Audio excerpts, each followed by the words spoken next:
रहीम इय्याका नअबुदु व इय्याका नस्तईन। अस्सलाम वालेकुम students, welcome to our KF solutions and today we are going to study about simple harmonic motion. आज हम क्लास 10 का पहला आर्टिकल सिंपल हार्मोनिक मोशन के बारे में जो है वो आज स्टडी करने जा रहे हैं। सबसे पहले आप सिंपल हार्मोनिक मोशन की एक सिंपल सी डेफिनेशन उसे स्टडी करते हैं। In simple harmonic motion, acceleration is directly proportional to the displacement and is always directed toward the mean position. इसके मुताबिक इन सिंपल हार्मोनिक मोशन में एक्सेलरेशन हमेशा डायरेक्टली प्रोपोर्शनल होती है डिस्प्लेसमेंट के, और हमेशा एक्सेलरेशन जो है वो हमेशा मीन पोजीशन की तरफ होगी।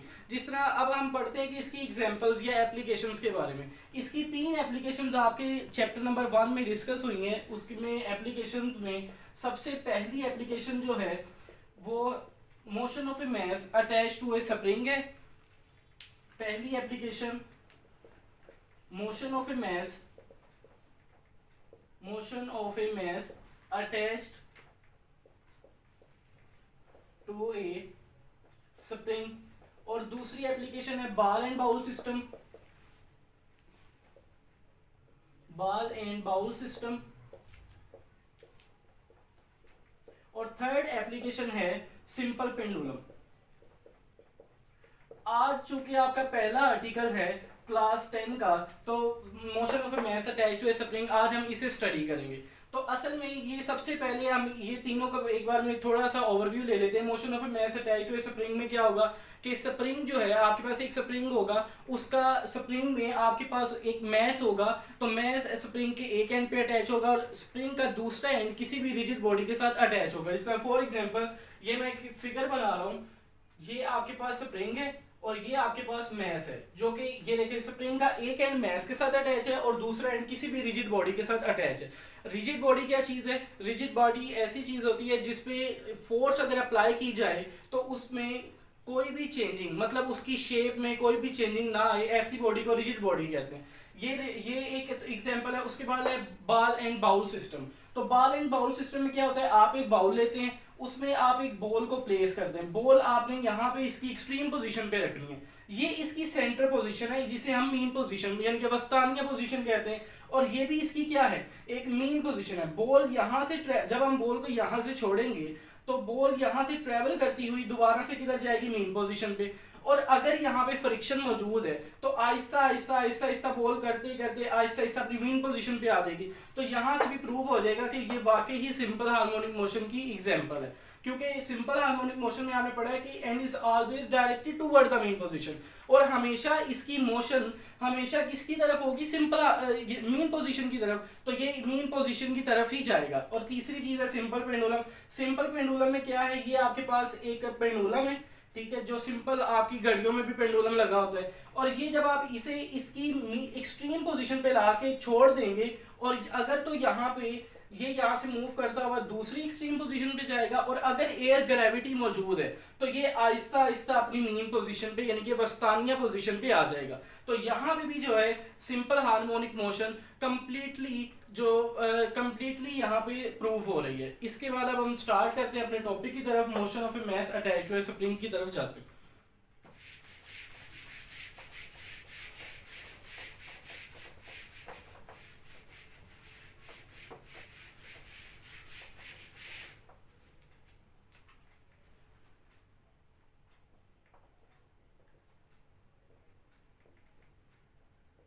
Motion of a mass attached to a spring।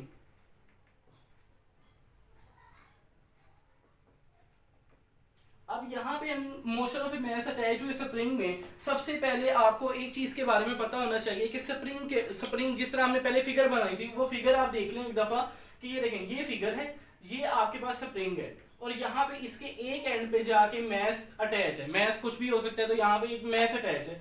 तो यहाँ पे क्या होगा कि सबसे पहले फोर्स जो आपने हुक्स लॉ पढ़ा हुआ है क्लास 9 में, आपने हुक्स लॉ पढ़ा है। हुक्स लॉ के मुताबिक फ्रॉम हुक्स लॉ, आप यहाँ पे लिख लें इसे, रिमेंबर फ्रॉम हुक्स लॉ आपने ये पढ़ चुके हैं कि फोर्स जो है ये डायरेक्टली प्रोपोर्शनल है -x के। यानी कि फोर्स जो है वो डिस्प्लेसमेंट के क्या है, डायरेक्टली प्रोपोर्शनल है। मतलब अगर आप यहाँ पे भी फोर्स लगाएंगे, अगर आप यहाँ पे फोर्स अप्लाई करेंगे, तो जब आप ये फोर्स लगा के मैस को छोड़ देंगे, तो ये फोर्स तो आपने इस डायरेक्शन में लगाई थी, लेकिन आपका ये जो मैस है ये किस तरफ को मूव करेगा, ये जिस तरफ को फोर्स लगाई थी उसकी ऑपोजिट डायरेक्शन में मूव करेगा। तो इसका मतलब ये तो एक दूसरे के ऑपोजिट डायरेक्शन में हो गए, तो ये नेगेटिव साइन इंडिकेट करता है कि ये जो आपके पास फोर्स जिस डायरेक्शन में लगाएंगे डिस्प्लेसमेंट उसके ऑपोजिट डायरेक्शन में होगा। एक्स यहाँ पे आपने क्लास 9 में पढ़ा होगा कि डिस्प्लेसमेंट डी से रिप्रेजेंट करते हैं, लेकिन यहाँ पे डिस्प्लेसमेंट जो है एक्स से रिप्रेजेंट होगी। आपकी ये पूरे चैप्टर में जहां पे भी डिस्प्लेसमेंट का जिक्र आएगा वहां पे एक्स से रिप्रेजेंट किया जाएगा, ठीक है।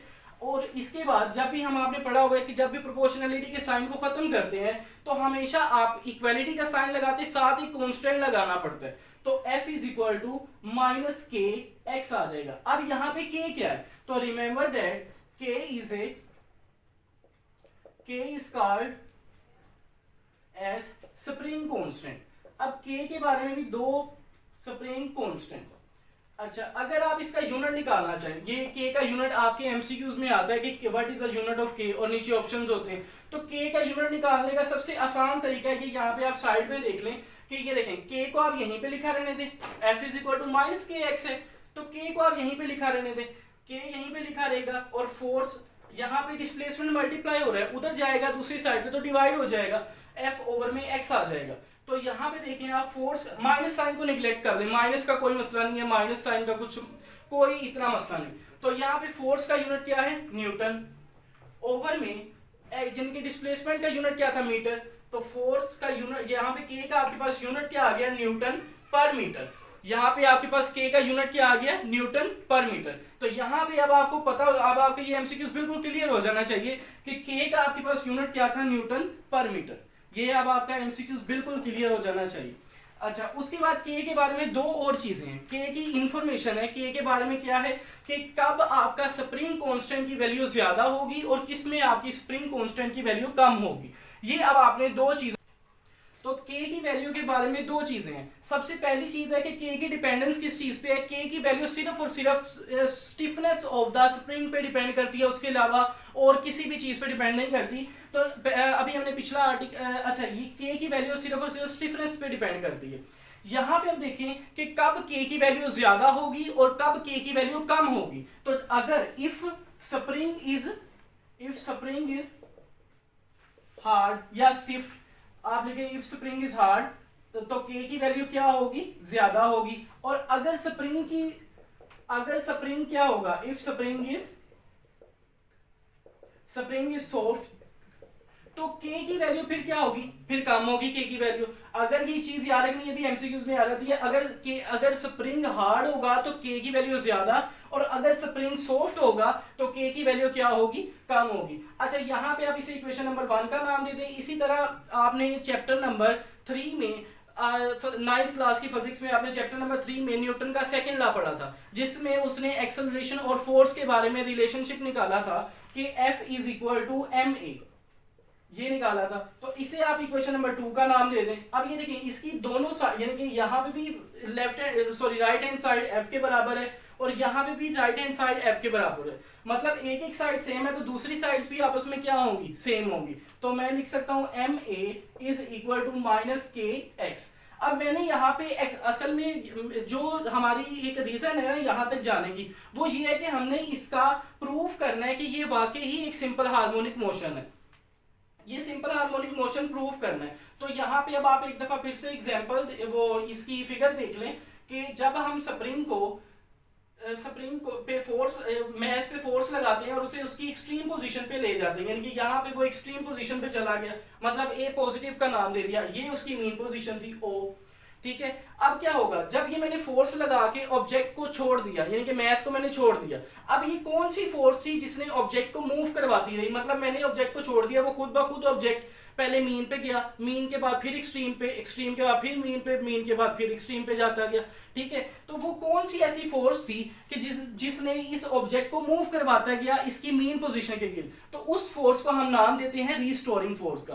तो रीस्टोरिंग फोर्स ऐसी फोर्स होती है जो किसी भी ऑब्जेक्ट को पुश करती है या पुल करती है। तो ये कौन सी फोर्स थी, रीस्टोरिंग फोर्स थी, यानी कि ऑब्जेक्ट पहले इधर गया, फिर किधर आ जाएगा, फिर यहाँ पे स्प्रिंग क्या हो जाएगा, कंप्रेस हो जाएगा, और यहाँ पे मैस आ जाएगा, मतलब यहाँ पे अब ए नेगेटिव पोजीशन पे आ गया ऑब्जेक्ट। ओके, अच्छा उसके बाद यहाँ पे देखिए अब हम एक्सेलरेशन की वैल्यू निकालते हैं। ए को यहीं पे लिखा रहने दें, माइनस के ओवर में एम इंटू एक्स। अब मैस यहाँ पे मल्टीप्लाई हो रहा था पहले, अब दूसरी साइड पे लेके गए तो ये डिवाइड हो गया। अब आप यहाँ पे देखें कि कौन कौन सी चीजें जो हैं वो कांस्टेंट है। अब आपको पता है के भी क्या है, यहाँ पे मैंने पहले बताया स्प्रिंग कांस्टेंट है, मतलब कांस्टेंट है, और यहाँ पे मैस भी क्या है, कांस्टेंट है। मैस तो हमेशा कांस्टेंट है, आपने पढ़ा हुआ है कि मैस को उठा के आप चाहे अर्थ पे है या मून पे ले जाएं तो मैस क्या रहता है, कांस्टेंट ही रहता है। तो इसलिए ये पूरी की पूरी इसका मतलब टर्म क्या हुई, कांस्टेंट हुई। तो मतलब यहाँ पे मैं देयरफॉर करके लिख देता हूँ k over m is equal to constant, यानी कि ये पूरा का पूरा क्या है, एक कांस्टेंट है। अब यहाँ पे a is equal to minus constant multiply by x आ गया। तो यहाँ पे अब आप देख सकते हैं कि पहले जब मैंने प्रोपोर्शनैलिटी के साइन को खत्म करना था तो मुझे एक कांस्टेंट लगाना पड़ा था। जब मैंने प्रोपोर्शनैलिटी के साइन को खत्म करना था तो मुझे एक कांस्टेंट लगाना पड़ा। तो अगर मैंने प्रोपोर्शनैलिटी के साइन को दोबारा लेके आना है तो मुझे कांस्टेंट को यहाँ पे इक्वालिटी के साथ मल्टीप्लाई करवाना पड़ेगा। तो एक्सेलरेशन जो है यहाँ पे डायरेक्टली प्रोपोर्शनल आ जाएगी माइनस एक्स के साथ। तो acceleration is directly proportional to minus x. तो यहाँ पे हम अपनी पूरी की पूरी डेरिवेशन में पूरा का पूरा प्रूफ करने में कामयाब हो गए हैं, और हमने एक फाइनल फॉर्म निकाल ली है और उसे प्रूफ कर दिया कि वाकई ही motion of a mass attach to a spring जो है ये एक सिंपल हार्मोनिक मोशन की ही एप्लीकेशन है। वो किस तरह से पता चला, ये देखें, acceleration is directly proportional to minus x. और ये देखें यहाँ पे ऑब्जेक्ट ये पहले अपनी मीन पोजिशन पे था, मतलब ओ पोजिशन पे था। इसे मैं थोड़ा सा इसे मैं थोड़ा सा पुश करके साइड पे ले गया, ठीक है। जब इसे थोड़ा सा मैं इसे पुश करके एक्सट्रीम पोजीशन पे लेके गया, मैंने छोड़ दिया इसे, उसके बाद रिस्टोरिंग फोर्स ने इसे मूव करवाया और ये अपनी मीन पोजीशन के गिर्द मूव करता गया। और अगर यहाँ पे एयर फ्रिक्शन मौजूद है तो ये अपनी मीन पोजीशन पे आके दोबारा ठहर जाएगा, मतलब मीन पोजीशन के गिर्द ये अपनी हरकत कर रहा है, मोशन कर रहा है। तो ये एक सिंपल हार्मोनिक मोशन है। तो अब हमने पढ़ना है कि यहाँ पे एनर्जी डिस्ट्रीब्यूशन कैसे है, मतलब मोशन करते हुए ऑब्जेक्ट की में कौन सी होती है एनर्जी, वो काइनेटिक एनर्जी होती है। क्योंकि कोई भी ऑब्जेक्ट जब मूव कर रहा है उसमें कुछ ना कुछ वेलोसिटी होगी या स्पीड होगी, तो उस स्पीड की बिना पे आपने काइनेटिक एनर्जी का ये फॉर्मूला पढ़ा हुआ है, kinetic energy is equal to half m v का स्क्वायर। मतलब अगर वेलोसिटी मौजूद है तो काइनेटिक एनर्जी भी क्या है, मौजूद है। और किसी ऑब्जेक्ट में पोजीशन की वजह से जो एनर्जी मौजूद होती है वो कौन सी, पोटेंशियल एनर्जी होती है। तो अब यहाँ पे हमने डील करना है kinetic energy and potential energy in the spring.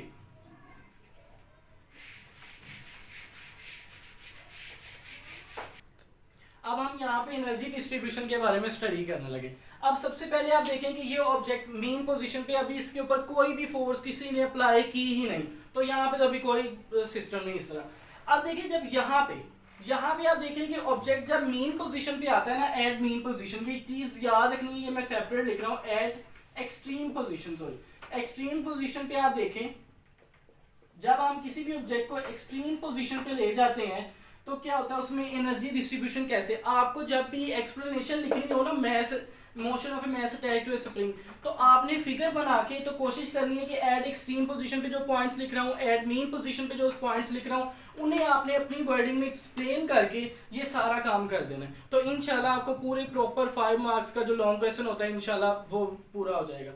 Eight extreme position आप देखें, एक्सट्रीम पोजीशन पे इसकी जो काइनेटिक एनर्जी होती है, काइनेटिक एनर्जी आपने देखा होगा, आप जब किसी ऑब्जेक्ट को ऊपर फेंकते हो, मतलब आपके पास एक बॉल है, बॉल को जब आपने ऊपर फेंका तो वो एक हाईएस्ट पोजीशन पे जाता है, हाईएस्ट पोजीशन पे जाके वो थोड़ी देर के लिए रुकता है, तो मतलब उसकी काइनेटिक एनर्जी क्या हो जाती है, जीरो।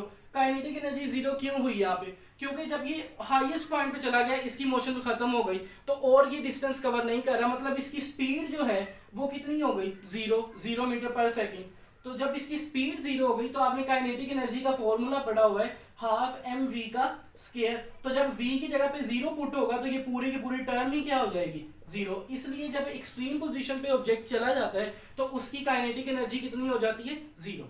उसकी काइनेटिक एनर्जी कितनी हो गई, जीरो। यहाँ पे जब वेलोसिटी जीरो मतलब या स्पीड जीरो तो काइनेटिक एनर्जी भी जीरो। तो हम कह सकते हैं कि एक्सट्रीम पोजीशन पे जब होगा, यानी कि जब ये आपका मैस जो है कि जब एक्सट्रीम पोजीशन पे पड़ा होगा तो काइनेटिक एनर्जी यहाँ पे आपके पास जो आपकी काइनेटिक एनर्जी है वो किसके बराबर हो जाएगी, जीरो के बराबर। और अगर काइनेटिक एनर्जी जीरो के बराबर है तो पोटेंशियल एनर्जी हमेशा याद रखें वहां पे मैक्सिमम, जहां पे काइनेटिक एनर्जी जीरो वहां पे पोटेंशियल एनर्जी मैक्सिमम। एनर्जी आप देखिएगा कंजर्व रहेगी पूरे सिस्टम में, तो पोटेंशियल एनर्जी यहाँ पे क्या हो जाएगी, मैक्सिमम हो जाएगी। यहाँ पे पोटेंशियल एनर्जी क्या होगी, मैक्सिमम। और इसी तरह अगर आप एक्सट्रीम वो मीन पोजीशन पे देखना चाहें तो एट मीन पोजीशन पे आप देखेंगे इससे उल्ट काम होगा। मीन पोजीशन जिस तरह आपने पढ़ा एक्सट्रीम पोजीशन पे काइनेटिक एनर्जी जीरो के बराबर थी, तो यहाँ पे फिर काइनेटिक एनर्जी किसके बराबर होगी, मैक्सिमम के। तो काइनेटिक एनर्जी यहाँ पे मैक्सिमम होगी, काइनेटिक एनर्जी यहाँ पे मैक्सिमम, क्योंकि यहाँ पे जब आपका मैस गुजरता है मीन पोजीशन से गुजरता है तो वो रुकता नहीं है, वो तेजी से गुजर जाता है। ठीक है, जब आपका मैस मीन पोजीशन से गुजरता है तो वो तेजी से गुजर जाता है, लेकिन रुकता वो सिर्फ और सिर्फ एक्सट्रीम पोजीशन पे रुका था। तो जहां पे वो रुक गया तो उसकी काइनेटिक एनर्जी जीरो हो गई, तो जहां पे वो नहीं रुका उसकी स्पीड मैक्सिमम हो गई, तो वहां पे काइनेटिक एनर्जी भी क्या हो जाएगी, मैक्सिमम। यानी कि यहाँ पे स्पीड मैक्सिमम थी इसलिए काइनेटिक एनर्जी भी मैक्सिमम है। और यहाँ पे फिर पोटेंशियल एनर्जी क्या होगी, जीरो।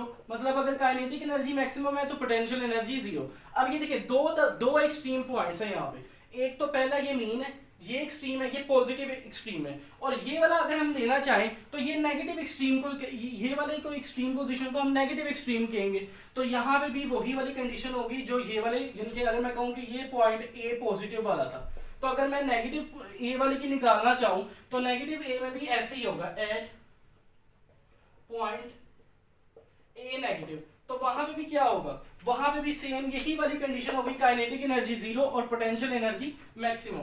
तो काइनेटिक एनर्जी किसके बराबर होगी, जीरो के, और पोटेंशियल एनर्जी किसके बराबर हो जाएगी, मैक्सिमम के। अब लास्ट पॉइंट जो आता है वो होता है इसका टाइम पीरियड। टाइम पीरियड क्या चीज होती है, टाइम पीरियड के बारे में आप एक चीज याद रखें कि एक वाइब्रेशन, मतलब एक वाइब्रेशन, ये पेंडुलम भी है ना अगर मेरे पास, तो पेंडुलम का भी ये एक्सट्रीम है, ये एक्सट्रीम है। यहां से जब स्टार्ट किया ना तो पहले वो इधर जाएगा और फिर दोबारा जब वो इधर आ जाएगा तो इसकी एक साइकिल कंप्लीट हो गया। ठीक है, इसी तरह या आप कोई देख लें, ये वाली एग्जांपल ही ले लें, अगर मैं यहाँ पे एक्सट्रीम पे लेके गया हूँ तो सबसे पहले ये मीन पे जाएगा, मीन से एक्सट्रीम पे आएगा, फिर यहाँ पे मीन पे जाएगा और फिर एक्सट्रीम पे जब वापस आ जाएगा, मतलब एक पूरा चक्कर लगा के आना है। घड़ी है ना आपके पास, एक क्लॉक है आपका, वो पूरा एक चक्कर लगाती है, वो उसका एक पूरा साइकिल है। ठीक है, वो पूरा साइकिल कंप्लीट करने के लिए जितना टाइम रिक्वायर्ड होता है वो असल में टाइम पीरियड कहलाता है। ठीक है, तो time period of mass attached to a spring जो है वो बराबर किसके होता है कि आपने याद रखना है, time period is equal to 2 pi square root m over में k, ये इसका टाइम पीरियड है। और टाइम पीरियड में एक जो चीजें हैं वो आप देख लें कि अगर मास डबल हो जाए तो time period square root 2 time increase करेगा। वो क्या वजह है स्क्वायर रूट 2 टाइम इंक्रीज क्यों करेगा, ये देखें कि अगर मैं मेरे पास मास पहले सिंगल है, अगर मैं डबल m कर दूं यानी कि 2m कर दूं तो यहाँ पे मेरे पास क्या हो जाएगा, t is equal to 2 pi square root 2m over में k। ठीक है, अब अगर मैं स्क्वायर रूट 2 को बाहर ले आऊं, यानी कि 2 को अगर मैं बाहर लेके आना चाहूं तो स्क्वायर रूट 2 बाहर आएगा, तो ये मेरे पास हो जाएगा टाइम पीरियड t डैश लिख लेता हूं 2 pi dot square root 2 multiply square root m over में k। अब ये देखिए स्क्वायर रूट 2 को मैं सेपरेट कर रहा हूं, डॉट ये 2 pi square root m over में k ऐसे ही लिखा गया। अब ये देखें 2 pi square root m over में k यहाँ पे t के बराबर नहीं था, टाइम पीरियड जो था, तो यहाँ पे t डैश किसके बराबर हो जाएगा, स्क्वायर रूट 2 टाइम। यानी कि अगर हम मास को 2 टाइम इंक्रीज करते हैं तो आपका जो टाइम पीरियड है वो स्क्वायर रूट 2 टाइम इंक्रीज कर, अगर आप मास को डबल करते हैं तो आपका time period square root 2 time increase कर जाएगा।